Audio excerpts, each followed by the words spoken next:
Hello students, तो ये हमारा है फिजिक्स पीवाईक्यू का लेक्चर नंबर 3, जिसमें हम लोग क्या कुछ क्वेश्चंस अपने इंपॉर्टेंट जो पीवाईक्यू है उनको चर्चा करेंगे।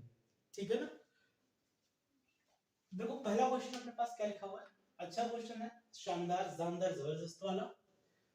बोल रहा है 45 इलेक्ट्रॉन वोल्ट ऊर्जा का एक इलेक्ट्रॉन 9×10⁻⁵ वेबर प्रति मीटर स्क्वायर तीव्रता के चुंबकीय क्षेत्र में वृत्ताकार मार्ग में चक्कर लगा रहा है। तो ये बता दो वृत्ताकार मार्ग की त्रिज्या क्या होगी।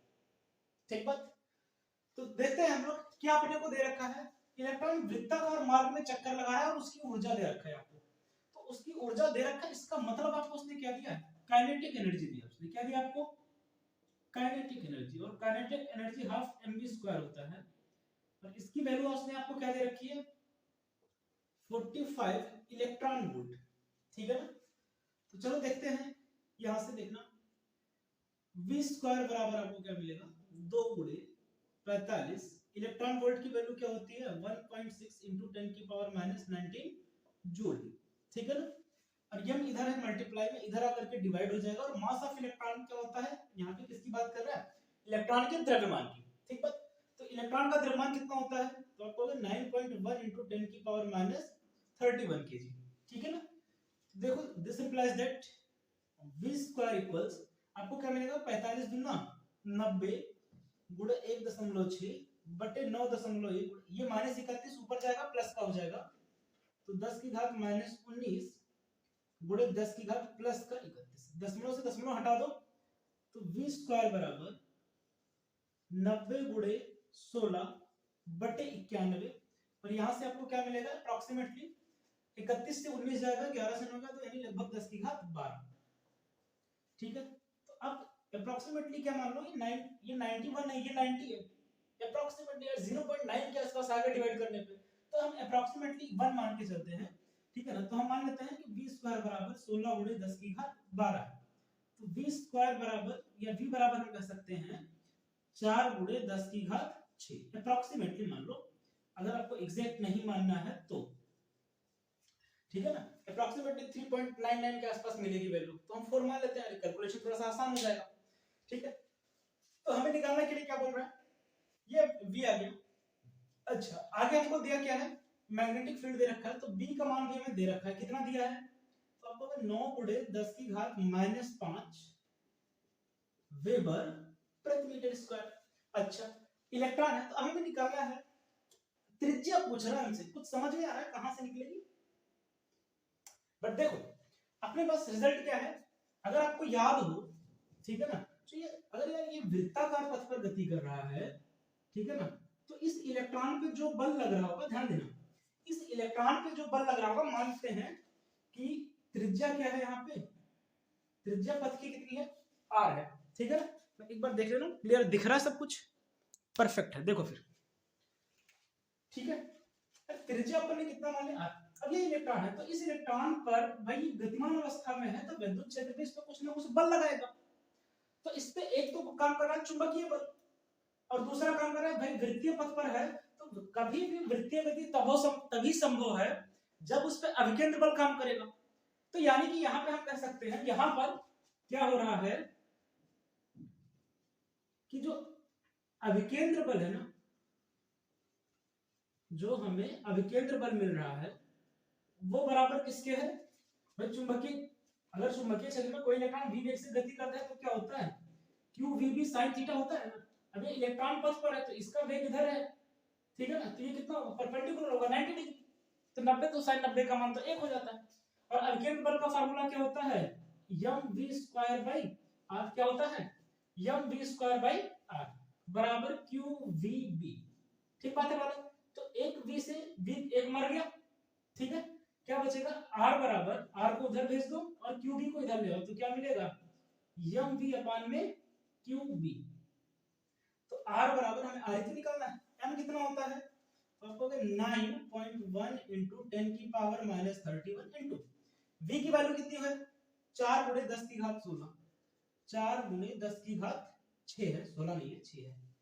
क्यों कितना है यार, एक इलेक्ट्रॉन है, इलेक्ट्रॉन पे कितना आवेश होता है 1.6 × 10⁻19 होता है। ठीक है। और क्या है, बी दिया है, बी कितना दिया है अपने को यहाँ पे देखो 9 गुणे 10 की घात -5, तो गुणे 9 गुणे 10 की घात -5। हम इसको सिंप्लीफाई करेंगे, ठीक है।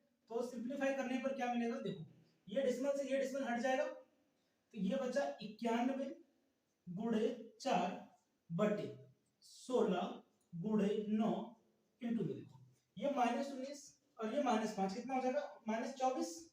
ये ऊपर जाएगा प्लस हो जाएगा, तो -24 और +6 10 की घात 30 और ये -31 है, तो यहाँ पे क्या बचेगा 10 की घात -1 बचेगा। कोई दिक्कत आई होप नहीं होगी। अब इसको सिंप्लीफाई करना है तो देख लो फिर, 4 चौक 16, तो हमें मिलेगा क्या, r बराबर यहाँ पे 4 9 चौक 36, या आप कह सकते हो 91 बटे में क्या मिलेगा 4 9 36 गुणे 10 की घात -1। अबे 3 बार तो जाएगा नहीं, ठीक है ना, क्योंकि 30 93 36 से ज्यादा हो जाएगा, तो 3 बार जाएगा नहीं। लगभग आपको कितना मिलेगा, मान लेते हैं 0.25 मिलेगा अप्रॉक्सीमेटली वैल्यू, करके देख लेते हैं। क्या का टेंशन है, अपने पास कैलकुलेटर अवेलेबल है, ठीक है। तो कितना है 91 डिवाइडेड बाय 36, 91 डिवाइडेड बाय 36,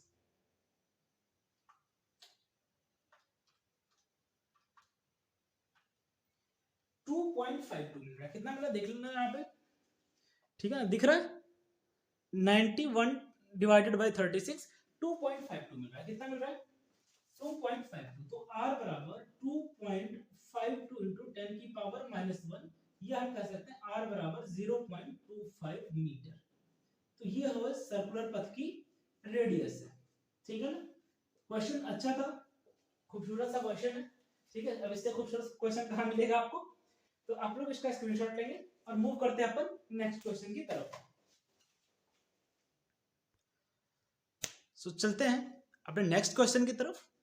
अगला क्वेश्चन अपना क्या है कि यम द्रव्यमान तथा क्यू आवेश का एक कण एक समान वैद्युत क्षेत्र E में, ठीक है ना, वैद्युत क्षेत्र E में विरामावस्था से चलकर d दूरी तय करता है, तो सिद्ध कीजिए कि कण द्वारा अर्जित वेग √2qEd/m है। तो देखो फिर कैसे करेंगे इसको, ठीक है, तो ध्यान से देखना, ठीक है।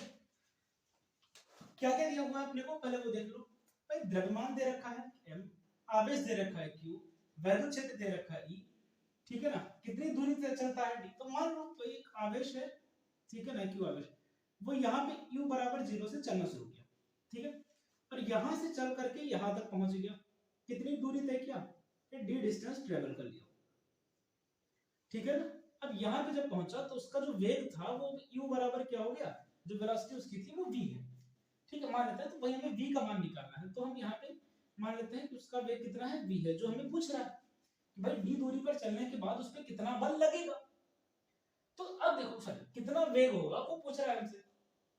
तो पहली चीज देखो, अगर आपको थोड़ा सा याद हो कि हम जानते हैं, ठीक है, अरे नहीं भी जानते हो ना तो लिख देना, लिखने में कहा जाता है कि F बराबर क्या होता है, m इंटू ए होता है, पता नहीं है। और एक बात हमें और पता है, पूछो क्या, कि जो बल भाई वैद्युत क्षेत्र में रखा है तो यहाँ पे वैद्युत बल लगेगा, लगेगा कि नहीं। और वैद्युत बल का फार्मूला क्या होता है, F बराबर Q इंटू E होता है। दोनों को कंपैरिजन करो तो क्या मिलेगा, इसको 1 मान लो, इसको 2 मान लो, तो हम कहेंगे फ्रॉम फर्स्ट एंड सेकंड, ठीक है। क्या मिलेगा अपने को, हम कह सकते हैं यहाँ से एक बात, क्या कह सकते हैं कि जो MA है वो बराबर है QE के, क्या है MA बराबर QE, तो A बराबर क्या हो जाएगा QE बटे M, इसको मान लो समीकरण नंबर 3, ठीक है। अच्छा, अब अगर आपको थोड़ा सा दिमाग में है, गति का तीसरा समीकरण कक्षा 11 में आप लोगों ने पढ़ा होगा, गति का तृतीय समीकरण, थर्ड इक्वेशन ऑफ मोशन, तो ये क्या कहता है, इस समीकरण के अनुसार क्या होता है, v स्क्वायर बराबर u स्क्वायर प्लस का 2as, जहां पे v क्या है अंतिम वेग जो हमें निकालना है, u क्या है प्रारंभिक वेग, a क्या है त्वरण, s क्या है चली गई दूरी। तो सब कुछ तो आपको भगवान का दिया हुआ सब कुछ है यहाँ पे, ठीक है। क्या क्या निकालना, क्या है v निकालना है, तो v को ऐसे रखो, क्यू का मान क्या है भैया, विरामावस्था से चलता है ना, तो जिस टाइम पे चलना शुरू किया उस टाइम पे तो रेस्ट में था, तो जब विराम में था तो उसका वेग क्या रहा होगा, 0 रहा होगा, तो यहाँ पे रखो 0 प्लस 2AD, ठीक है ना। क्यों डी, क्यों, क्योंकि भाई चली हुई दूरी कितना दूरी ट्रेवल करता है, डी दूरी ट्रेवल करता है, तो डी दूरी के लिए हम यहाँ पे डी लिख लेंगे, तो v बराबर क्या हो जाएगा, अंडर रूट ऑफ 2AD। अब यहाँ पे देखो a का मान हम निकाल चुके हैं पहले ही, कितना है QM बटा M, तो क्या हो जाएगा 2, इसका मान क्या है QE बटा M, तो QED बटे M। और आई थिंक प्रूव करने के लिए भी हमसे यही कह रहा था कि दिखाओ जो अर्जित वेग है वो कितना है, 2QED अपान M है, क्या है 2QD अपान में M है, ऑलराइट। तो हम यहाँ से कह सकते हैं हेंस प्रूव्ड। इसका भी आप लोग स्क्रीनशॉट लेंगे, अच्छा क्वेश्चन है, ऐसे क्वेश्चंस आपको बनने के चांसेस काफी ज्यादा होते हैं, तो इसके आप लोग स्क्रीनशॉट्स लेंगे अच्छे से।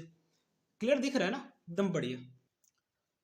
चलिए देखते हैं अगला क्वेश्चन अपना क्या है। इस बार दो क्वेश्चन ले रहे हैं एक साथ, थ्योरेटिकल क्वेश्चन है, ठीक है। पहला बोल रहा है कि ओमीय तथा अनोमीय परिपथ से क्या तात्पर्य है, किसकी चर्चा कर रहा है, ओमीय तथा अनओमीय परिपथ। तो इसके लिए आपको एक चीज समझना होगा, सबसे पहले ओम का नियम। इसके अगर मैं सॉल्यूशन की बात करूं तो आपको यहाँ पे एक चीज दिमाग में रखना होगा, क्या, ओम का नियम, ठीक है। ओम का नियम क्या कहता है कि अगर किसी चालक के सिरों पर या कोई भी चालक तार है उसमें हम लोग भौतिक परिवर्तन जैसे ताप दाब वगैरह में परिवर्तन ना करें, यानी एनटीपी पर, नॉर्मल टेम्परेचर एंड प्रेशर पर, उसके सिरों के बीच लगाया गया विभवांतर उसमें बहने वाली धारा के अनुक्रमानुपाती होता है, यानी V बराबर आपको क्या मिलता है, आई आर, यानी V अपान आई बराबर क्या होता है, आर। ये इन्होंने कहा है ओम ने, ठीक है ना। और जो इसके नियम का पालन करता है उन्हें हम लोग कहते हैं ओमीय परिपथ। क्या कहते हैं, ओमीय परिपथ। तो क्या हो सकता है, अगर आपसे पूछे भैया ओमीय परिपथ क्या है, तो ओमीय परिपथ क्या होगा, ओम के नियम का पालन करता है, क्या बोल दोगे आप, ओम के नियम का पालन करता है।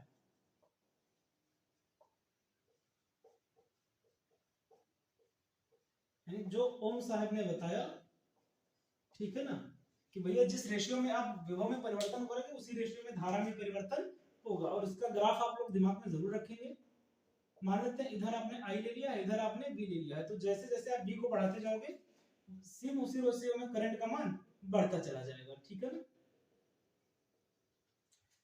समझ में आ रही है, मान लो एक वोल्टेज इसको आपने बढ़ाया, एक ये बढ़ेगा, आपने दो बढ़ाया ये दो बढ़ेगा, आपने तीन बढ़ाया ये तीन बढ़ रहा है, ऐसे हो रहा है।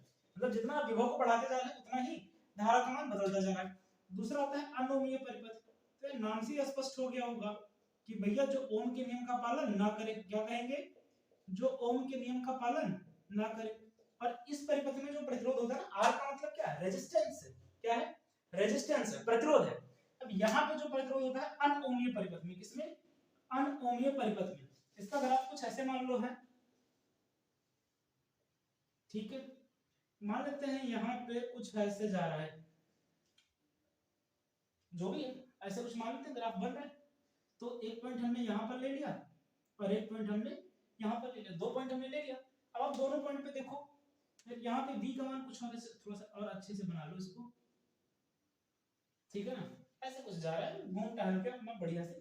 तो एक पॉइंट ये हमने ले लिया, एक पॉइंट ये है, ठीक है। तो यहाँ पे क्या हो रहा है, धारा का मान बदल रहा है, ठीक है ना। तो इसको हमने अगर I बोलेंगे, इसको V बोलेंगे, तो यहाँ पे विभव में परिवर्तन हो रहा है, यहाँ पे धारा में परिवर्तन होता है। तो अनोमीय परिपथ पहली चीज तो क्या है कि भैया जो ओम के नियम का पालन नहीं करता है, क्या बोलोगे आप, जो ओम के नियम का पालन नहीं करता। डेफिनेशन आप लोग बना के लिख लेना, जो चीजें बोल रहे एक एक को डिस्क्राइब कर लेना है, ठीक है। जो ओम के नियम का पालन नहीं करता है अनोमीय परिपथ कहलाता है। और इस परिपथ में जो प्रतिरोध होता है, ध्यान देना, इस परिपथ में जो प्रतिरोध होता है उसे हम लोग कहते हैं गत्यात्मक प्रतिरोध। क्या नाम देते हैं, गत्यात्मक प्रतिरोध, ठीक है ना। और गत्यात्मक प्रतिरोध बराबर क्या हो जाएगा, गत्यात्मक प्रतिरोध बराबर delta I upon delta we.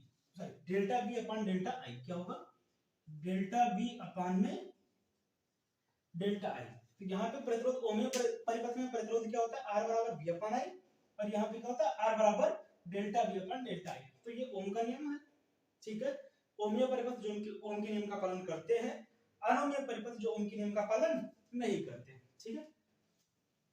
अब आ जाओ अपना अगला क्या है, अगला क्वेश्चन बोल रहा है कि परमाणु क्रमांक एवं द्रव्यमान संख्या के आधार पर नाभिक का वर्गीकरण कीजिए। तो परमाणु क्रमांक एवं द्रव्यमान संख्या के आधार पर जो नाभिक होते हैं वो 3 प्रकार के होते हैं। कितने प्रकार के होते हैं, तो हम कहेंगे 3 प्रकार इनके। क्या कह रहे हैं, 3 प्रकार है। कौन कौन से हैं, तो सबसे पहले आता है अपना समस्थानिक, दूसरे पर आता है संभारिक, और तीसरे पर आता है समन्यूट्रॉनिक। क्या होता है, समन्यूट्रॉनिक, ठीक है ना। तो परमाणु क्रमांक और द्रव्यमान संख्या के आधार पर हम नाभिक को 3 भागों में बांटते हैं, समस्थानिक, संभारिक और समन्यूट्रॉनिक। देखो यहाँ पे तो सबसे पहला अपना क्या है, समस्थानिक। क्या है, अगर हम बात करें समस्थानिक की तो नाम में ही स्पष्ट है, ठीक है ना। क्या है, नाम में ही स्पष्ट है कि जिनका स्थान समान है। मतलब क्या है, ऐसे नाभिक, परिभाषा अगर आप बनाना चाहें तो क्या लिखेंगे, ऐसे नाभिक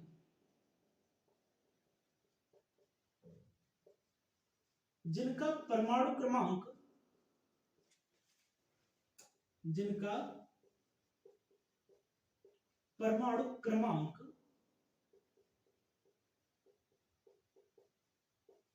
समान है परंतु द्रव्यमान संख्या भिन्न, परंतु द्रव्यमान संख्या क्या है, भिन्न है, अलग अलग। जैसे अगर हम बात करें उदाहरण के तौर पे, एग्जांपल अगर हम दें आपको, तो आप ले लो जैसे 1H1, 1H2, 1H3। तो ये हाइड्रोजन के 3 समस्थानिक हैं। इनके तीनों के अलग अलग नाम हैं। इसको बोलते हैं प्रोटियम, इसको ड्यूटेरियम और इसको ट्राइटियम। क्या बोलते हैं, प्रोटियम हो गया, ड्यूटेरियम और ट्राइटियम। ये पहला एग्जांपल हो गया। और एक बात यहाँ पे आप लोग ध्यान रखना, ऑप्शनल में पूछ सकता है, हाइड्रोजन एकमात्र ऐसा तत्व है या ऐसा नाभिक है जिसके समस्थानिकों का नाम अलग अलग है, बाकियों के नाम अलग अलग नहीं होते हैं। चाहे आप दूसरा एग्जांपल अगर देखना चाहें तो ले सकते हैं कार्बन 12, ठीक है ना, 6 नंबर पर आता है। तो कार्बन 12, कार्बन 13 और कार्बन 14, ठीक है ना। ये और भी अगर आप एग्जांपल्स चाहते हैं तो भी आप लोग ले सकते हैं एग्जांपल के तौर पे। वैसे 2 एग्जांपल आपके लिए सफिशिएंट है। बाद में जो है क्लोरीन है, ठीक है ना, 17 नंबर पे आता है क्लोरीन 35 और क्लोरीन 37। आप यूरेनियम ले सकते हो, 92 यूरेनियम 235, 92 यूरेनियम 237, ठीक है ना। दूसरा अपने पास आता है जो है संभारिक को मैं यहीं पे लिख दे रहा हूं, आप लोग थोड़ा ध्यान देखिए, ठीक है। संभारिक को हम यहीं पे चर्चा कर ले रहे हैं, दूसरा वाला इतने में आ जाएगा। क्या बोलेंगे संभारिक के लिए, कि जिनका, संभारिक क्या होगा, मैं ऊपर से मिटा दे रहा हूं, ठीक है। समस्थानिक, संभारिक, समन्यूट्रॉनिक जो हेडिंग्स है इनको हम लोग रफ कर दे रहे हैं, देखो, ठीक है। तो ये समस्थानिक हो गया अपने पास। दूसरा हम ले रहे हैं समभारिक। पहला अपना क्या था, समस्थानिक था, दूसरा हम ले रहे हैं संभारिक। तो संभारिक के लिए क्या लिखेंगे, ऐसे नाभिक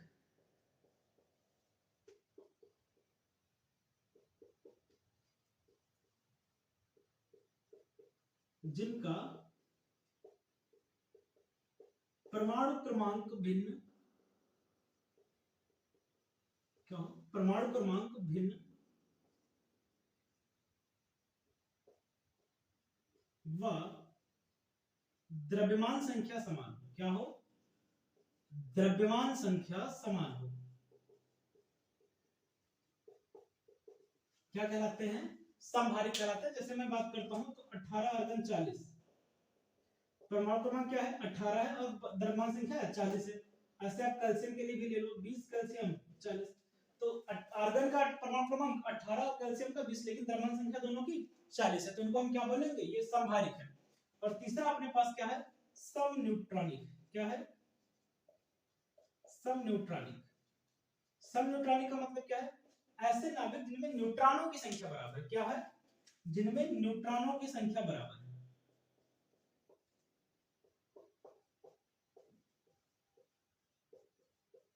जिनमें न्यूट्रॉनों की संख्या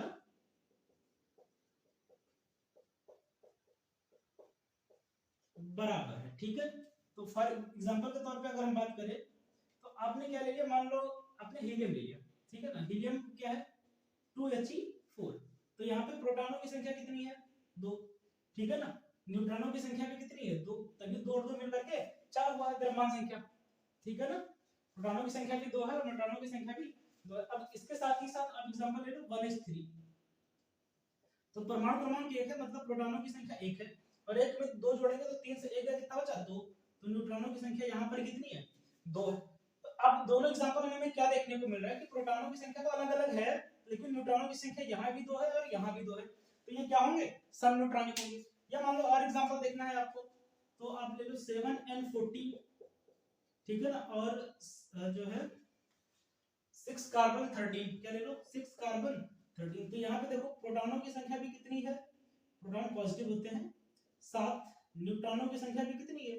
देखिए 7 और 7 मिलकर के 14 हुआ। यहाँ पे देखो परमाणु क्रमांक 6 है, मतलब प्रोटॉनों की संख्या 6 है, और यहाँ पे द्रव्यमान संख्या कितनी? न्यूट्रॉनों की संख्या कितनी हो जाएगी? 13 से 6 जाएगा 7। तो यहाँ पे भी 7 है और यहाँ पर भी 7 है। तो इनको हम क्या बोलेंगे? सम न्यूट्रॉनिक बोलेंगे। आज बस इतने ही 4 ही क्वेश्चंस करेंगे। कल हम लोग देखेंगे अगली क्लास में या अगले लेक्चर में थोड़े से ज्यादा क्वेश्चन करने की कोशिश करेंगे। आई होप, कल उम्मीद करते हैं कि ये क्वेश्चंस आपको समझ में आएंगे। अगर आपको क्वेश्चन समझ में आ रहा है, आपको लगता है आपके लिए बेनिफिट है, ठीक है ना, या आपके लिए लाभदायक है, तो आपको करना क्या है? 3 ही काम है। पूरा वीडियो देख लो, प्रॉपर नोट्स बना लो। दूसरा क्या करना है? लाइक और शेयर करना है। Thanks for watching.